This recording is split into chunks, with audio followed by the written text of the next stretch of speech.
folks? It is McAdoo back here with another edition of Burnt Rubber Racing. Yes, I'm the host this week. Henry, who is over there, other way, dang it.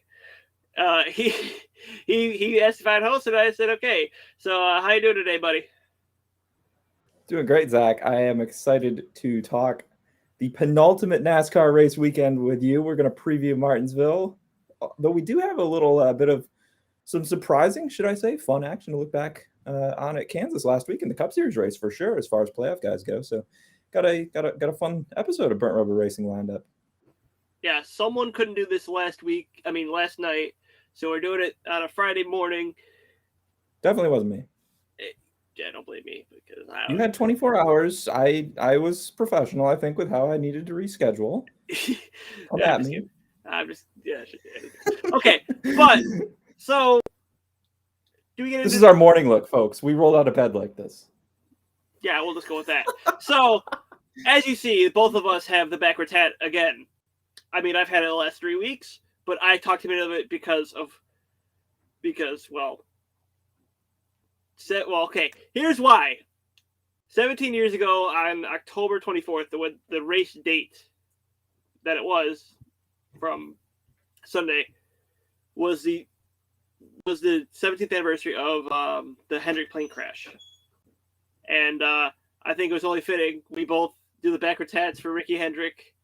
And it was even more fitting. Kyle Larson just comes in, shocks us both because I don't think either one of us had him even close to winning, and pretty much just takes over the race. He pretty much dominated without really saying he dominated. Yeah, he sure did. It was great to see the 5-car, that paint scheme, go to victory lane to celebrate the anniversary. I thought NBC did a good job too of, making it known on the broadcast, because that's something that I think a lot of people would overlook. And obviously Larson had the backwards hat, the whole pit crew in victory lane. Emotional for them, emotional for Rick Hendrick. And, Larson made history here, Zach, too. This is his second time this season winning 3 races in a row. And he's the first guy to do that since Dale Earnhardt Sr. And I don't know how many 4-race win streaks there are in NASCAR history. Didn't get that far with my research this week, but man, if he pulls another one out of his hat here at Martinsville on Sunday, boy, this talk about a season for the ages, man. Yeah, I mean, I've had some people say, like, if he doesn't win the championship, something's wrong. And tell me I'm right. I mean, no one's had a season like him this year. So, I mean, he just completely came out and dominated. But we had some troubles for some playoff drivers. Blaney, I don't know. Did he? Oh, no, he got caught up with Austin Dillon. Austin Dillon gets loose, catches it, but not before he hits Ryan Blaney, sending Blaney to the wall, and Blaney just rides the backstretch. He was comfortably safe in the playoffs until that moment. Now he's below the cut line. Only 1 point, but still 1 point could keep you out. Yeah, that was a big blow for the 12 team, who otherwise, they overcame some adversity. I think when we look back on this race, for me, the big factor that saw a lot of guys have trouble was the wind. We had the short rain delay early on, and kudos to NASCAR for not letting it ride like they did at New Hampshire, getting them off the track, letting the rain pass. It's all good to do that. But the wind was swirling, especially coming out of turn 2. That is where we saw guys get into the wall, the cars just getting away from them. Ryan Blaney overcame his issues from earlier in the race, only to be taken out by Austin Dillon, who gets loose on a restart. And like you said, Zach, that's a huge blow for him in the point standings. Now, 1 point, obviously something that can easily be made up, but we only have one race. Kyle Busch is the guy he's staring up at. And when we get to, breaking down the point standings a little bit more after the race here going into Martinsville, it feels like you've got 4-5 guys, if we want to include Logano, who really needs to win on Sunday, fighting for one spot, just given how the standings are coming out of Kansas. We'll talk a little bit more about that, but let's finish up the race first.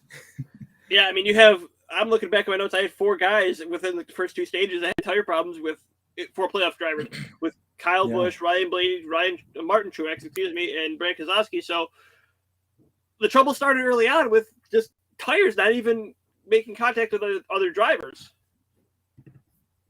Yeah, and again, like the wind, I feel like going out of turn 2, we saw multiple guys get into the wall there.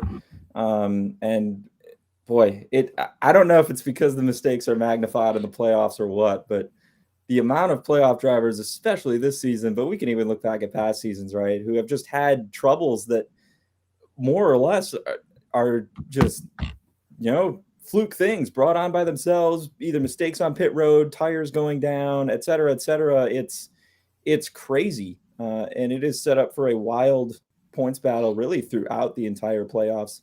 I would have to say you have to give props to the guys who were able to overcome their issues that they had in this race. Specifically, like Kyle Busch, for the most part, was able to rally. Then he has another issue, and that's his day right there, right? Brad Keselowski running a couple laps down throughout this race, even just pulling a 17th place finish out of the bag, given the struggles of these other guys.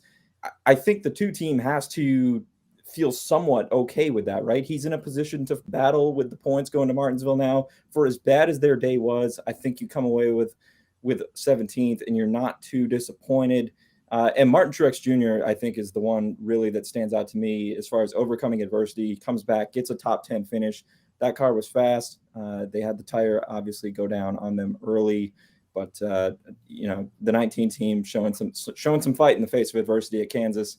And obviously we'll get to Martinsville, but that's a place where I think they expect to run well. So yeah.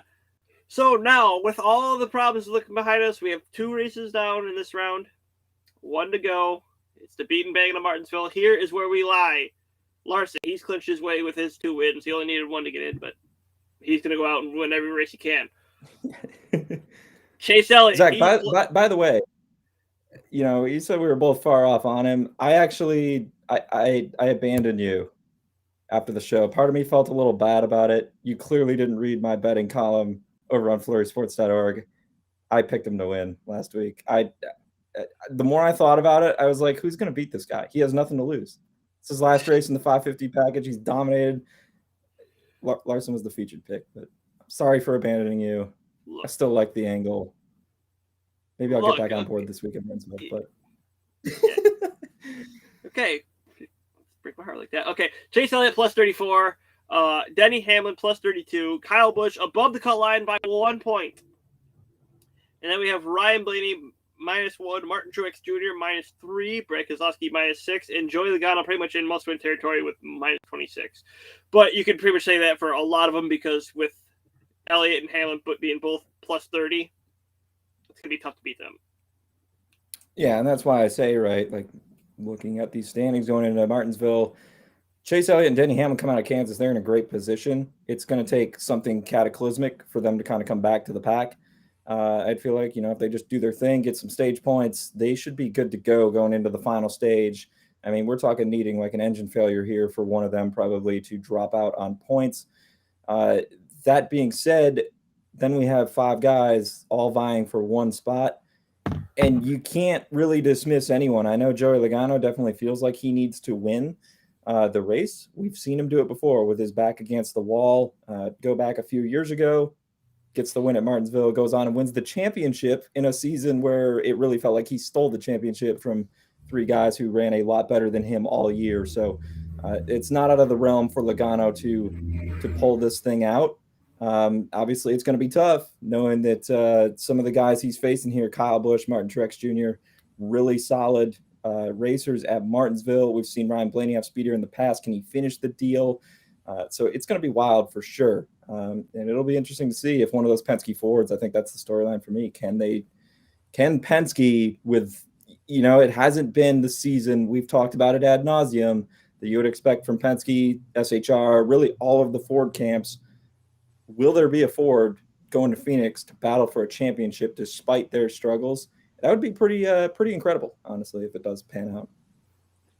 You really had to pour salt in the wound with 2018. would I be being a am Harvick fan. sorry. But I just wanted to make the point that, Logano's still in this thing. Yeah, I mean, it came up in my memories this week about that the move he did at Martinsville. And I thought it was fair game, but what wasn't fair game? Okay. The other thing I would say too, even look at last year, right? Chase Elliott went into Martinsville needing to win to get to the championship four. Not only did he win at Martinsville by like 7 seconds or something ridiculous for a short track, he goes to Phoenix and wins the championship. So that's 2 times in the last 3 seasons where a guy who's had his back against the wall going into the final race and definitely wasn't your championship favorite wins Martinsville and then follows it up by winning the championship outright. Logano's listed 29-30-1 in the championship futures market going into Martinsville. From a betting standpoint, maybe you take a shot on that, right? If he's able to sneak his way into Phoenix, anything can happen there. Few bucks, why not? That's kind of where I'm at here at this point, because you can't bet a guy like Larson to win the championship at plus 150 at this point. There's just no meat on the bone there for that. No, I like that meat on the bone. I never heard that one before, but anyways, we have Xfinity Series to get through now, and what was Sam Mayer doing? I don't know. Can anyone tell me? You had to have known this coming from me. Yeah, I did. We've had a little Mayer discussion on here before. Like, come on, how? I don't understand what Sam Mayer was doing, especially when you're taking on it. I know he didn't try to intentionally take out his teammate, but your teammate's there racing with you. Why would you try to do a move like that?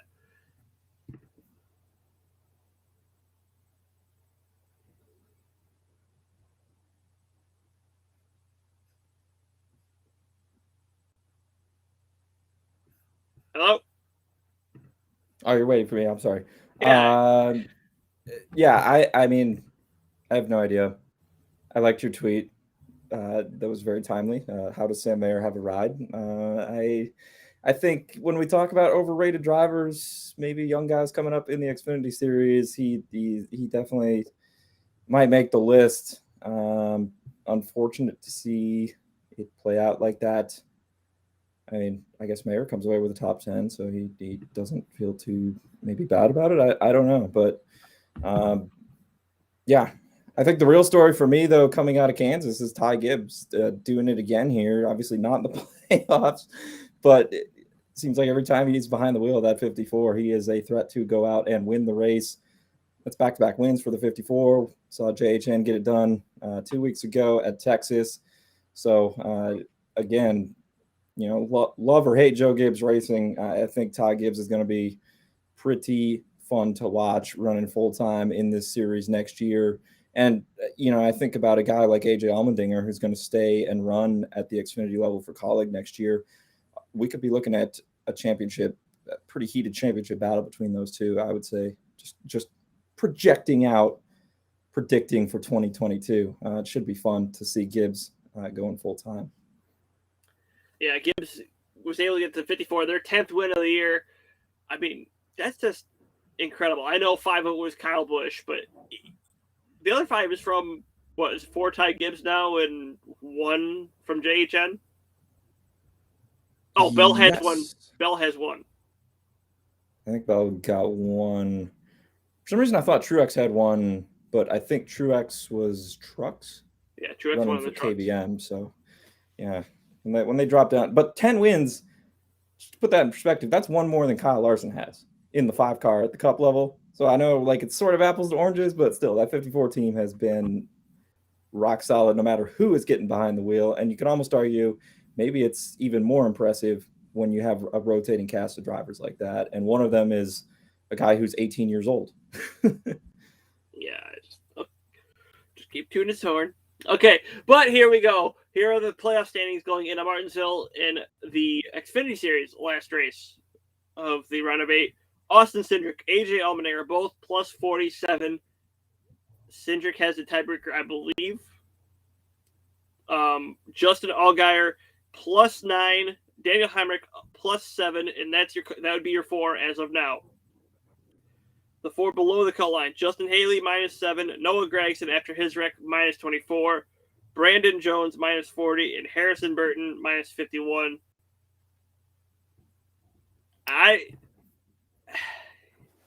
We know where the line is where you have to win. Is Gragson above or below that? He's below it. If I'm being completely honest, I don't see a way in the Xfinity Series where, you know, cream rises to the top, right? You don't have necessarily a strong middle of the pack contingent of cars. I mean, and you're welcome to disagree with this. I don't see 4 or 5 guys outside of the playoffs jumping into the top 10 and grabbing stage points like I could see at the cup level, right?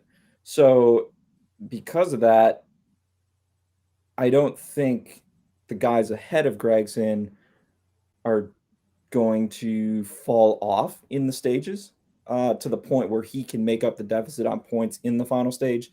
I put him in must-win territory. Justin Haley, obviously 7 points back. He's still in the running. And I'm kind of torn because, I mean, I know you're a Gragson guy. Obviously, I love Justin Haley driving for Colleague too. You got a couple guys here in Allgaier and Hemrick who are close to the cut line. I still want to see that dream scenario where Hemrick goes to Phoenix and gets the first win in the championship race. I can't tell you how much I love that idea from you last week on the show. So I kind of want Hemrick to get in there too. And I am not a JGR guy, so don't tell me I'm hyping up Ty Gibbs. I'm calling it like it is. I'm trying to give facts here. This kid is blowing my mind. If I call that shot again, to my liking. If I call that shot again with Hemrick, that just, I don't know. I better get hired by someone at this point. Like, oh yeah, that will go down. You know, I'm going to tease it right now. We're wrapping up season 1 in a few weeks, and we're going to do, I think, a fun little, you know, season recap and awards show. I think that might have to go down as the best pick of the year. I mean, McAdoo's already in the clubhouse with the lead because he picked Castroneves to win the Indy 500, but I don't know if that was on Burnt Rubber Racing. That might have been on the train wreck special we did Sunday morning. I don't think I got that your Castroneves pick on here. It still counts. You were on it. I was on it. It still counts. But on these airwaves, though, if Daniel Hemrick goes to Phoenix and gets win number 1 and wins the championship, that's going to be a serious number 1 contender. How's that? No doubt. All right. But, well, okay, because the trucks race this week and they've been off a couple weeks, I think we should go through their points too. Sure. Fair? Yeah. All right. Refresh the old mind because it likes to forget some things. Yeah. JHN +36. Ben Rhodes +35. Matt Crafton +10. Sheldon Creed is at the cut line +5. Then you have Stewart -5, Chandler Smith -34, Carson Hocevar -37, and Zane Smith -40. There, same thing. I think you're going to need 3 guys there at the bottom that are in must-win territory. 100%. I liken the trucks to Xfinity in some case, where I just don't see enough non-playoff drivers going up and stealing stage points, almost even more so in the truck series, right? The mind-blowing thing to me is the fact that Sheldon Creed is the 4th guy, the final guy in, and 5 points above the cut line going into this race, just based on the first round he had in these truck series playoffs. I think he ultimately gets it done. I would say I'm more concerned that I could see Stuart Friesen, I think, overtaking Matt Crafton before I see him taking Creed. I think GMS is going to work and make sure Creed is in that championship 4 because it's not looking good for Zane Smith down there at the bottom. So ThorSport's trying to get 2 trucks in with obviously Ben Rhodes and Matt Crafton, but if Friesen can hop in there, we've got 4 different teams battling it out for a championship. So that'll be interesting to see. And personally, I don't think you got a couple of young guys in Hocevar and Chandler Smith. Now, Zane Smith has had his back against the wall and come through obviously before in the playoffs. I don't know that he gets it done in a must-win situation this week. So I think it's a 5-man race, I would say, to get to Phoenix. I don't know. Do you think one of those bottom 3 can go out and surprise here at Martinsville? Not really.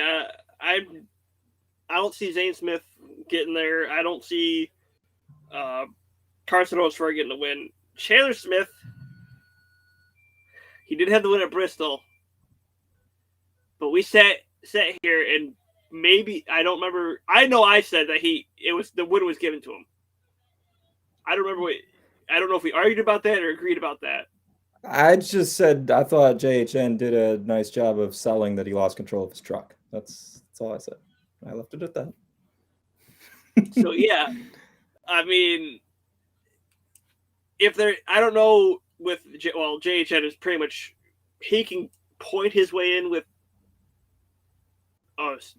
points here and there. I don't know how much he needs. I think he needs to be plus 50, or it's either plus 50 or plus 40 above 4th, and right now he's 31.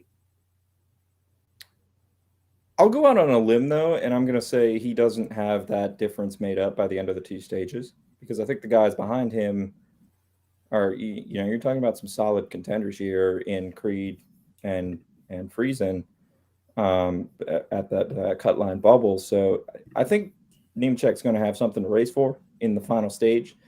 And again, I think it comes back to the fact that he, it does have something to race for this week. KBM's not going to be able to throw the kitchen sink at Chandler Smith quite like they were at Bristol in terms of, letting him go win the race, allegedly, or, equipment either. So I think that is to his demise here a little bit. It'll be interesting to see. I mean, obviously the second round of the truck playoffs has been wild, getting 2 winners from outside of the playoffs. And that's what's put these guys in this position, needing points and needing to duke it out here at Martinsville, where they're, like I say, beating and banging.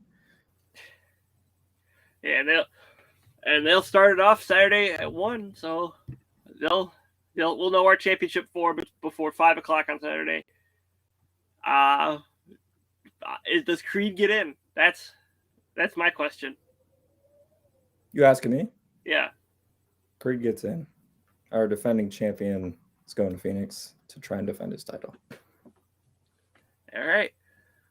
Well, are you ready for some news and notes? I sure am. Okay. It seemed like a pretty quiet week, but maybe I got one much. story for you. NASCAR 21 Ignition has been released to mixed reviews. There's a lot of, from what I've seen, glitches that you can go look up on YouTube where cars will go through the track and flip because the physics seem a little off. Yeah, go ahead and you can watch it later. Kyle Busch, he's going to run Rallycross next month. I believe the week after Cup wraps up, he will be going, I don't remember where, but he's doing Rallycross. It will be on Peacock November 13th, 14th, I believe. So watch out for that. And then Gear Wrench. With Kurt Busch leaving Chip Ganassi Racing no longer being a thing. After this year, Gear Wrench is going to join Kevin Harvick and be the official tool sponsor of the 4 team. So that's more sponsorship Kevin dollars. Harvick bringing in all these sponsorships. Gets Subway, gets Gear Ranch. They didn't win a race this year. They know how good he is, though. I guess so. I mean, and you go from 9 wins one year to this. It's kind of disappointing, but I mean, you still have the prior history, and you want to be part of that rivalry too, because he's still. NASCAR might have tried to kibosh it, but the rivalry is still there between the fans. Yeah, absolutely. All right, let's get into this. The penultimate weekend. Oh, crap. Oh, hold on. Give me a second here. I still think it's funny that I didn't actually know what that word meant until a few weeks ago, I think it was. Because I thought that a local paper had butchered the headline saying Watkins Glen was the penultimate regular season race. And yeah. Yeah, it seems like something you do. So, Martinsville this weekend, the Xfinity 500, the penultimate race, as Henry learned. It's the one before the last one. There you go, buddy. But save you the time. Don't go to the dictionary. I got you. If you didn't know that, I mean, go ahead and just every second to last race, you hear Rick Allen say penultimate, and that's how I know it because he, like, what other person have you heard say penultimate? It just doesn't happen. Yeah, it's not frequent. But... Yeah, there you go. Okay. Martinsville opened in 1947. NASCAR came to the track the following Independence Day on July 4th, 1948 to host their first race. Ever since then, Martinsville's hosted NASCAR races. It's always been the little paperclip. Okay, I shouldn't say always. That used to have the two pit roads that they combined into one, and it's just been the paperclip ever since then. Turns banked at 12 degrees. And last year, on June 10th, 2020, it hosted its first night race, and looking forward, they will probably have a night race every year because of how historic this track is. Is there anything I'm forgetting? I don't think so. I mean, we kind of set the stage earlier, right, with Chase Elliott doing what he did here last year, must-win situation, goes out, dominates, gets the win, and shakes up the championship four, and goes on to win the championship. Logano did the same thing a few years ago. Obviously, that championship race was at Homestead, but, same kind of situation. And the one thing I guess I would throw out there in terms of, as we turn to handicapping for Martinsville specifically, different package, different setup than we've been running the last 2 weeks in this round at Texas and Kansas. We go from the 550 high downforce to the 750 horsepower low downforce car. This is a car that Ford has been able to keep up in a lot better this season. I think Martinsville you can compare it to New Hampshire a little bit, just probably half the size. I don't know. In terms of banking and whatnot, but you run the same package there, and who did we see go out and surprise win that race? Eric Almirola in a Ford, and the Fords, I believe, had 4 of the top 5 finishers or something like that. 5 of the top 6, maybe even. I think Harvick was 6. So yeah, but again, we look at these Penske guys needing to go out and throw down a result. Martinsville's a place that the package would suggest Ford is very much alive. And we could see some chaos here come Sunday afternoon. Absolutely. Also, shout out, I very much prefer typing Xfinity 500 as this week's race name to whatever we had a couple weeks ago at Texas. So I feel like this Auto is Trader Automotive Echo Park 500, whatever it was. Yeah. After we had that headache, very nice to just have Xfinity 500 for this Sunday. I'm sure you'd agree. Yeah, even copy pasting got a little bit too much. Yeah. But it's time for some DFS, is it not? Yeah, we can jump into some DFS. Is this where I get to quiz you? Oh no. Oh. Well, Zach, I'm gonna start, I guess, we can look at some prices. Martinsville, one guy who seems to have a knack for running this track recently, especially, and that is none other than Martin Truex Jr., spring race winner here at the Paperclip, and 3 wins in the last 4 races, a 22nd place finish here in the fall last year, and he kind of got moved out of the way in that one. So Martin Truex Jr., Martinsville, kind of synonymous. He tops the DFS pricing this week. $14,500 is his salary. Chase Elliott, obviously, we saw him do his thing last year, needing to win to make the championship four, just behind at $14,000. We've got Denny Hamlin, 13.5. Kyle Larson, 13. Ryan Blaney 12, Joey Logano 11.5, Brad K 11, Kyle Busch 10.5, William Byron at 10,000. And I mean, when we look at some of the driver averages, average finish at Martinsville, the pricing really largely reflects the stats here. Just listing off the top 5 average finishes over the last 10: MTJ, Keselowski, Kyle Busch, Joey Logano, Ryan Blaney. Again, never say never here with these Penske Fords. You got all 3 Penske drivers. Solid stats here at Martinsville. All are priced respectfully with DFS. I'll say that much at 11 or higher this week. Do you have a couple of featured plays for us out of this group? Yeah, give me Martin Truex Jr. and Brad Keselowski. Okay. Truex won here in the spring. He's going to be strong here like always, and I think Keselowski, he's got something for him, especially with having a 6.6 average finish and 2 wins to his credit here. Why not take a shot at him and with his back against the wall? Yeah, I absolutely agree. Ryan Blaney led several laps early in the spring race before tailing off. Curious to hear, I guess, what you think of him.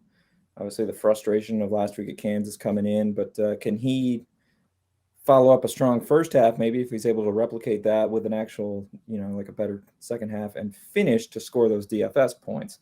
Now, obviously, the 8 playoff drivers starting in the top 8, but Ryan Blaney starts 8th of those 8 drivers, so maybe some positions to gain there as well. I don't know. What do you think there? Yeah, with me, it was tough to find people to avoid with, like, looking at their stats. Like, even Larson doesn't have history here, but you go back to the spring, he still finished 5th. It's like, okay, I can't put him there because of how strong he's been recently and that 5th place finish. And then I was like, okay, do I put Byron in? Because Byron kind of has his tail off. It's like, no, because he's been strong ever since he's been eliminated. So it's like, there's a lot of guys you can't go wrong with here. Yeah, I think after our discussion on Larson last week, we're just going to decide to go the other direction here. You can't downgrade the 5 team right now. They are just too good. I definitely hear you there, though. A lot of strong stats, especially among playoff drivers at Martinsville. Looking a little further down at some prices here. Alex Bowman, 9,000. Tyler Reddick, 8.5. Kurt Busch, 8.3. And then the New Hampshire winner, Almirola, 8,000 even. Bowman's run well in limited starts, I would say, Cup Series starts at Martinsville. 3 top 10s in 7 races at the Cup level. A couple 6th place finishes last year here. Reddick obviously has been strong in recent weeks for RCR. Kansas a little bit of a disappointment there for the 18, but I would expect them to bounce back. And then obviously Almirola and the Fords, like we talked about. Kurt Busch ran well last week. It was nice to see them get going again. Now, this package hasn't necessarily been that kind of Chip Ganassi, but any of those middle price guys, one of those 4 stand out to you, or someone else in that range that you might include to help beef up a lineup this week? Look, Tyler Reddick, it's going to be, yes, I'm biased. I don't care. But Tyler Reddick has been up front like the past 3 races, it feels like. This kind of isn't his forte because he likes to run the high side, but, I mean, even with him having to run the inside here, he's still pretty good. He has a couple top 10 finishes here, I think. He finished top 10 here. I know this in the spring. I think he got one last year, too. So why not take a shot on the 8 car, and maybe he surprises some people. What the heck happened to him last week? He made the sweeping move from the bottom to the top, got scored the leader at the caution. He and Larson both didn't take tires. Everyone else did, and then he disappeared. What happened? Yeah, you take the inside line there, it just absolutely screws you, and that's what happened to him. He took the inside line, fell back, and into dirty air, and it just screwed him all the way back until he got a blown tire and ruined his race. Yeah, I don't know if that win's going to come this year. When I saw him make that move, I was like, this is it. And but it's coming sooner than later next year, I'd have to say, for Reddick. Definitely showing speed. And I agree with you as far as DFS this week in that mid price range. You can't go wrong, I don't think, with the 18. Do you have a value play further down the board here? We're talking about, what do I want to give you? 6,000 or less. This will be the cheapest guy I probably ever tell you to take. Is this a foreshadow of that little screenshot you sent me that yes I didn't know how to reply to yesterday because I couldn't find a reason to argue with it? Josh Bilicki at $2,500. Now, what? Yeah, Rick Ware Racing? Yes. Listen. Okay. He starts 33rd. In the spring, he started 33rd too. He gained 10 spots on his way to a 23rd place finish, and he passed guys like Alex Bowman, Keselowski, guys who are having trouble. With the way the playoffs have been, you've got to guess that there's going to be more troubles like that. Would there not be? Chaos happens at Martinsville. I think the 52 avoids the chaos, gets himself maybe a higher place finish in 23rd, maybe top 20. It gets you the points you need. So not only do you have Josh Bilicki, you have other top tier guys like Truex and Keselowski. I need to go find this line. Okay. So you sent me a lineup yesterday. Don't give away my lineup. What are you doing? I can't give it away on the show? No, I don't want people beating me. All right. I'll dance around it, okay? You got Reddick in there as your mid-price guy. You've got 3 favorites, all who have rock solid stats and history at Martinsville, and you've got Bilicki. And I wanted to come back with a way to make fun of it, and I couldn't find one. Looking at these lower tier guys, I mean, Bilicki 34.4 fantasy points per race. Obviously, got some flukes in there with his top 10 at Daytona. Because everyone wrecks out and whatnot, but compared to these bottom feeders, that's not terrible. Did LaJoie fit in that lineup you sent as far as salary at 4,000? I'm just curious. I don't think so. I think I maxed it out. Yeah. Okay. Because I think I'd still prefer a guy like LaJoie, but he is, obviously $1,500 more expensive. Why Bilicki as opposed to a Cody Ware or a BJ McLeod, somebody else down there in this territory? Do we really need to talk about Cody Ware at Martinsville, or is it based on Martinsville? Do we really need to talk about Cody Ware in Martinsville? No, yeah, it's completely about the spring. I feel like Josh Bilicki's going to be. I don't know what it is about him. I feel like he's going to be the top guy out of Rick Ware Racing there. BJ McLeod, I think Rick Ware is trying to put more. But they're trying to put better equipment in there, especially with them partnering with SHR. That's not till next year, but I mean, I still think he's trying to put some good gear in there. Yeah, McLeod was 30th last week, Bilicki 33rd. Obviously, very different packages, but just trying to look at for momentum's sake. By the way, wanted to ask you, did you ever go back and look to see if FanDuel got Parker Kligerman in there? No, I didn't see. I forgot. For last week's race. Plus 150, top 20. That made the column. Yeah, I got my $1 fast hoodie. It was a fast car that the God brother just gave him last week. Just held on to the 20th spot. So good stuff there. Shout out Parker Kligerman. We'll see if he can't get a ride moving forward.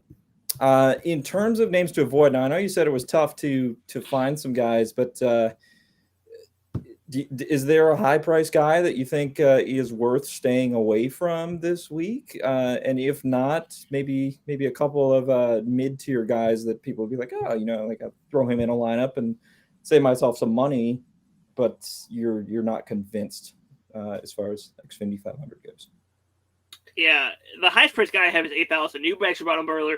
Eric Almirola. He might have won New Hampshire, but I don't trust him here at Martinsville, considering he's only finished on the lead lap 6 times in the last 10 races.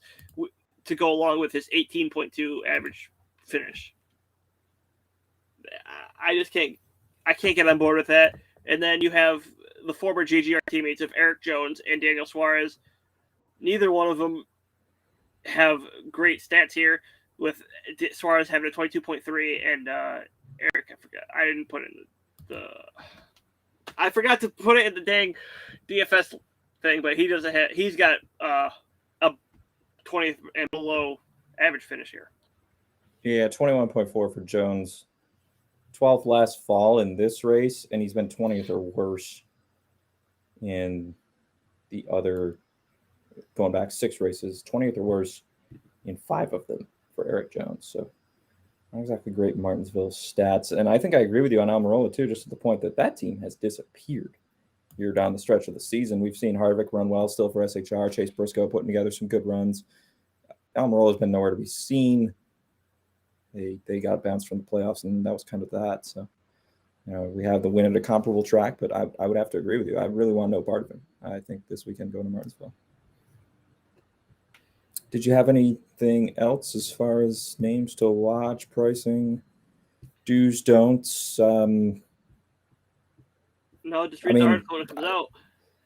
Yeah, I feel like Josh Bilicki is like, you can't top that as far as the DFS take. Throw him in there with some high price guys. See what happens. The McAdoo special.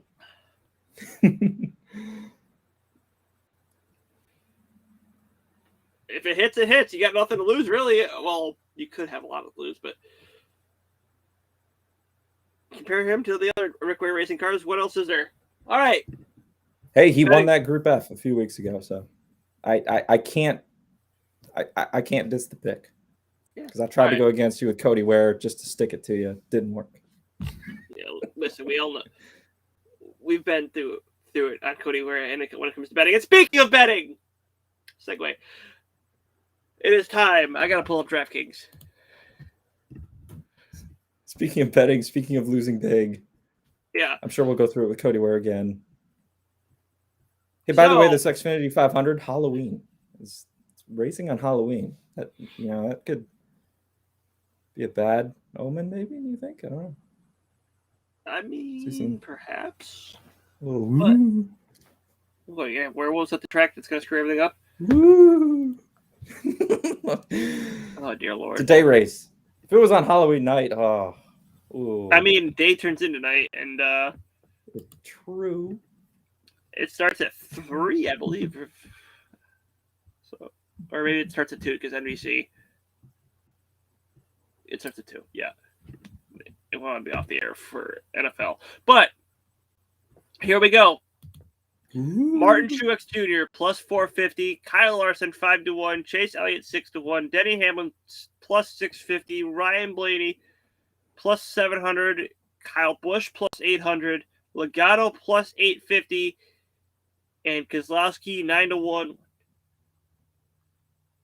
Those are your 8 playoff.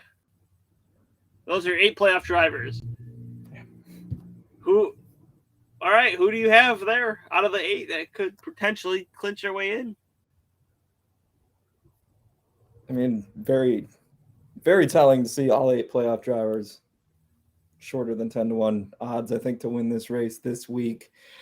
I'm going to have to do some more digging. You'll get the official win pick, as always, in the betting column. But Martin Truex Jr., 3 wins in the last 4. He needs the result here this week. Part of the reason why I have multiple future tickets riding on him at various prices is because, no matter what happens to him, if he makes the round of 8, Martinsville's in his back pocket here going into the final week.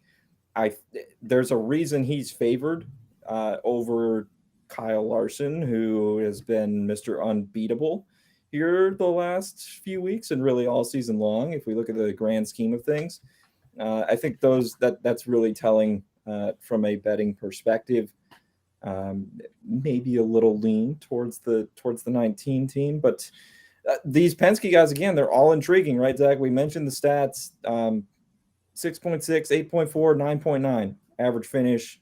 Keselowski, Logano, and Blaney, respectively. Logano, obviously, the big win here in 2018 with his back against the wall.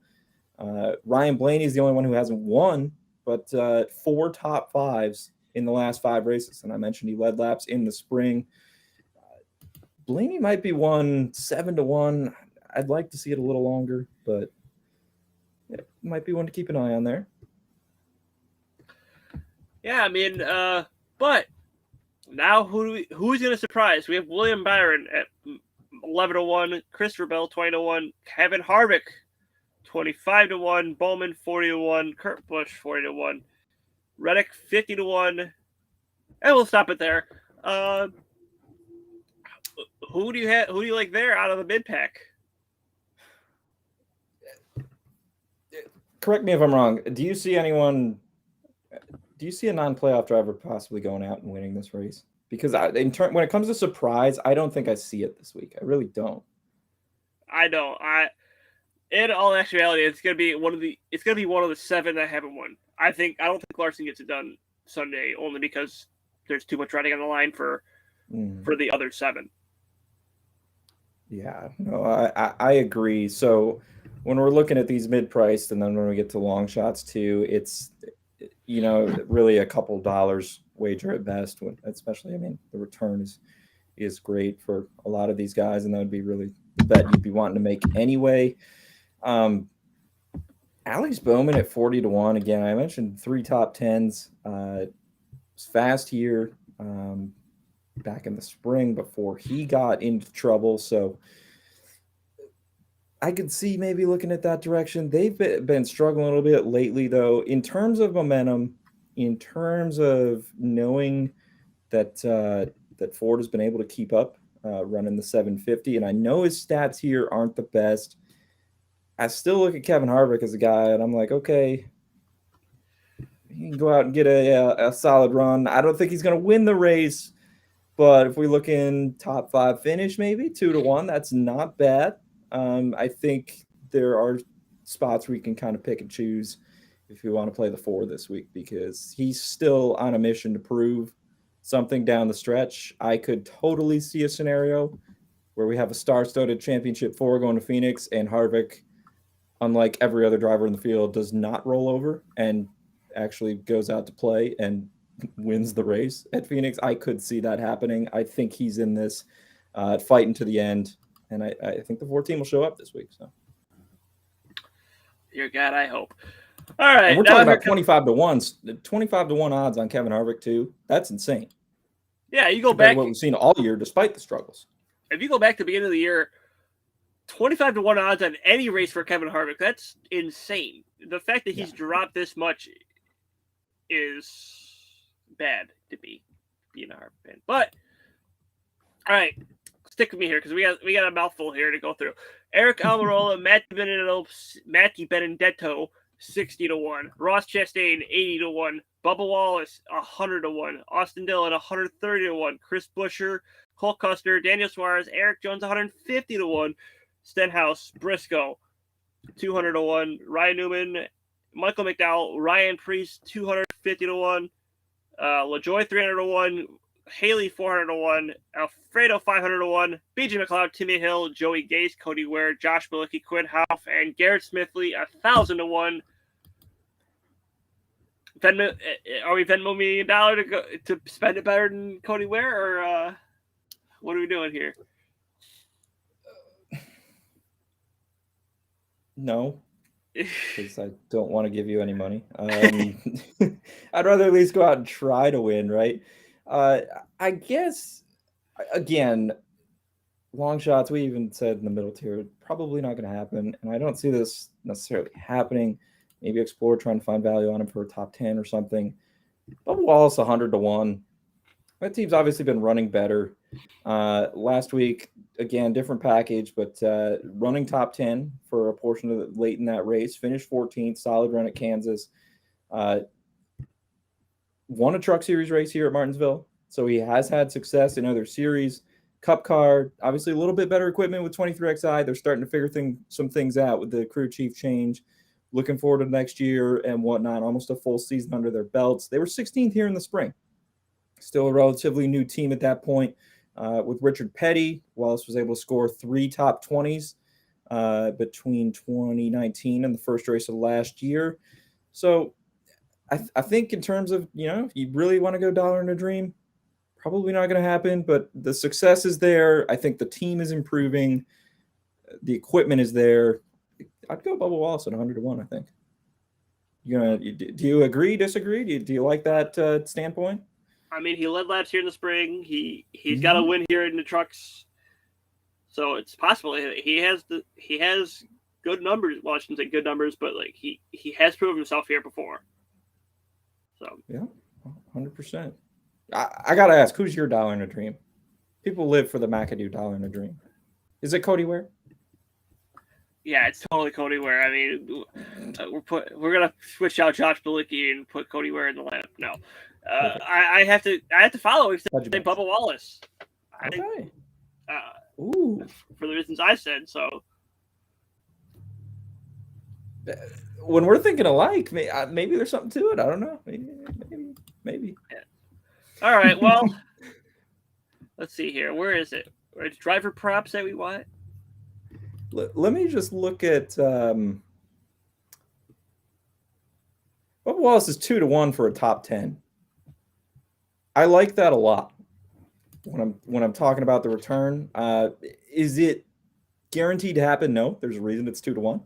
But again, he has the track record here. Just looking top 20, so you'd have to lay 220 on a top 20. I could definitely get behind 2-1 on Bubba Wallace for a top 10. And also talking about some of those mid-tier guys, Tyler Reddick is even money for a top 10. The way that 8 team's been running, we talked about him too. In DFS a little more, I wouldn't put that past them. So some opportunities there potentially in the top 10, also top 5 range, to turn a potential sizable payday. Again, saw trouble here in the spring. It's been happening to the playoff drivers all throughout these playoffs. A couple of those guys have trouble. You have maybe a spot or two open up for a top 5, a top 10 that you wouldn't necessarily anticipate being there. So I guess that's kind of how I see it. All right, let's get into some matchups. Okay. All right. Well, let's see here. Chase Elliott, Denny Hamlin. Elliott is minus 120. Hamlin is even money. Do you ride with Elliott and his win last year, or do you go with the guy who has the better stats here?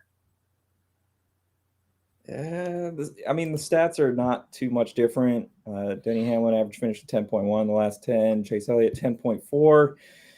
Both are in good, comfortable position as far as the standings coming into this one. If I had to bet this, it would be Hamlin at even money. That's interesting. I think these odds have actually moved over the course of the last 24, 48 hours on this prop. I want to say Hamlin was favored. Maybe that was a different book, not DraftKings. I could be wrong on that, but not a whole lot of, to use your phrase, meat on the bone on either side here. And really the head-to-heads all this week, not a ton there, but I would have to go with Hamlin here, I think. Even money in that one, maybe a little public bias toward Elliott looking at those odds. There's really not a lot of matchups I like here. But one I will bring up, Matty D versus Ross Chastain. 2 year boys. Who are you rolling with? Oh, man. Wasn't prepared, so let me let me dig a little bit here first. Minus 115 to Benedetto. Ross Chastain has minus 105. Right, Matt Benedetto in inferior equipment, not pretty here, but 5 straight top 20s for him at Martinsville. He had a couple of top 10s last year, 12th in the spring. Just looking for Ross Chastain, and why can't I find him? It can't be a good average finish. Oh, there we go. 17th in the spring, only 5 races, 27.6.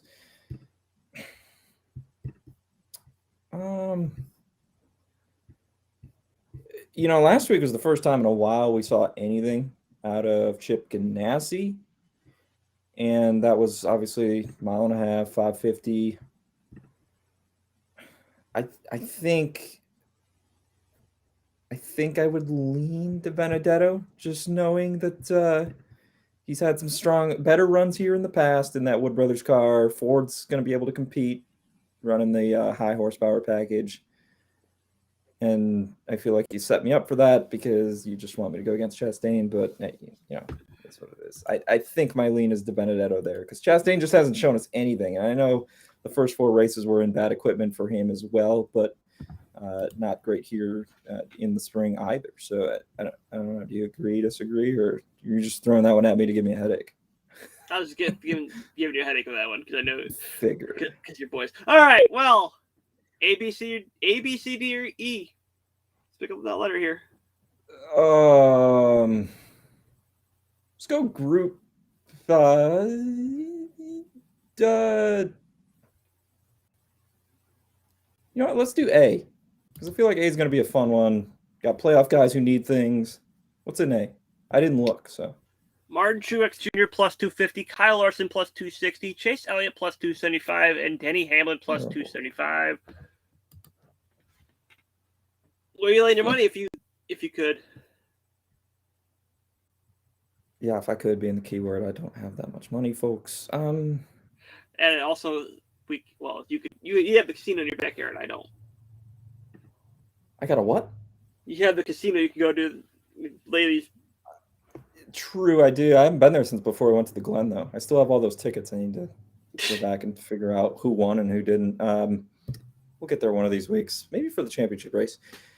I really like Martin Truex Jr. this week. Chase Elliott, Denny Hamlin, they're in a comfortable position. I think they're just, looking for a solid finish here. Kyle Larson's in a group. Kyle Larson hasn't been in a group most weeks this season, and he's plus 260. He's not even the Group A favorite. I don't know if I can leave that out there, Zach. Plus 260 potential return on Kyle Larson. He doesn't even have to go out and win the race. Just has to beat 3 other studs at this track, all who are capable of also winning the race. Finished well here in the spring. Am I really going to leave that sitting there? I don't think so. I think I would have to go with Larson. I'm just letting it sit there. I got to take Truex. As much as I dislike him, I just can't.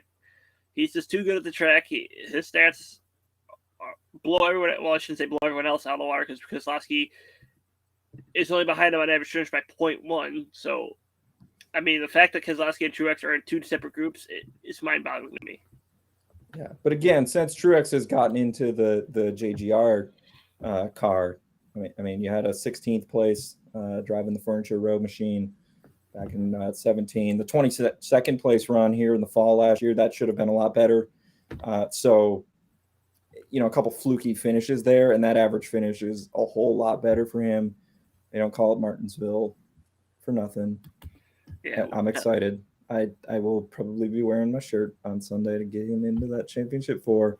If I wasn't going to bet Larson, I would go with Truex there. It's just, do you bet against Larson here for me right now? And I'm not sure you do, but boy, putting him in Group A, it's tough for sure. And now tradition with Group F.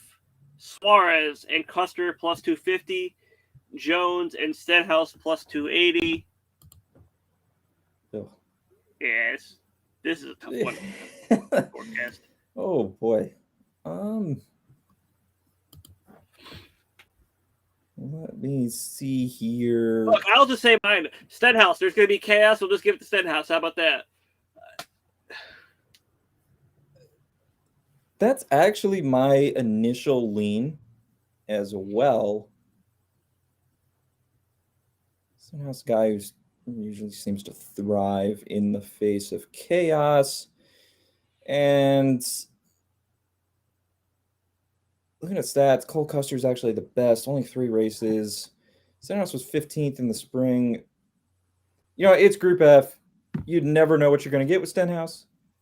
I'll take the bigger return here, I think, over Custer. That would be the other direction I lean, though. But Custer, again, going back to that SHR camp, we've seen Harvick run well. We've seen Briscoe do some positive things here down the stretch. Custer and Almirola basically unheard from down the stretch of the season. So I'll go with Stenhouse here with you. Yeah, I think it'd be a good play. So, is there anything else we have to bring up before I wrap up? Let's see here. Just looking, team of the race winner. I think probably should wrap up talking about that. let's see, JGR plus 150, Hendrick plus 190, Penske plus 260, SHR 17-1. All right, we'll throw them in there. I don't think you or I see the winner of this Xfinity 500 coming from any other team. So looking at those three teams, we're still alive in the playoffs.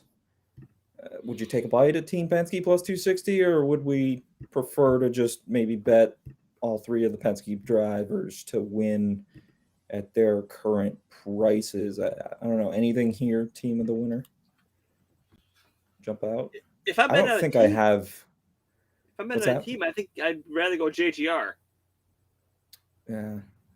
Only because I think that's kind of where I lean too. But again, it's almost more profitable to just say, okay, I'm going to bet Truex, Busch, and Hamlin. Yeah.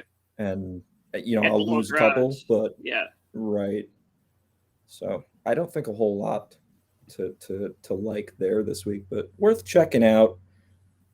We'll divvy things up and see what we can't come up with in the column for you over on FlurrySports.org here this week too. And of course, Zach's DFS will be up and his track overview, and we'll have a starting lineup, and it'll all get up. It's just been a long week. I'm back to working full time now. What can I say? Like you know what's crazy? The Braves are in the World Series, and I've maybe watched all of 10 minutes of it, and 8 of those 10 minutes were at the gym. So, all right, crackhead ending. Let's go. Subscribe on Apple, follow on Google and Spotify. Do whatever you have to do on Spreaker, iHeartRadio, and whatever else you get your podcast. Subscribe to Flurry Sports YouTube, since you're watching it right now on here. It's right there. Follow us on Twitter at Burt Rub Racing, at ZT McAdoo, at Hank Time Henry. Yes, got it right. All right. And then FlurrySports.org, we have our articles up, our little NASCAR section. Read our articles. Not about us. Read our articles, because I screwed that up one time. Is there anything else I'm forgetting?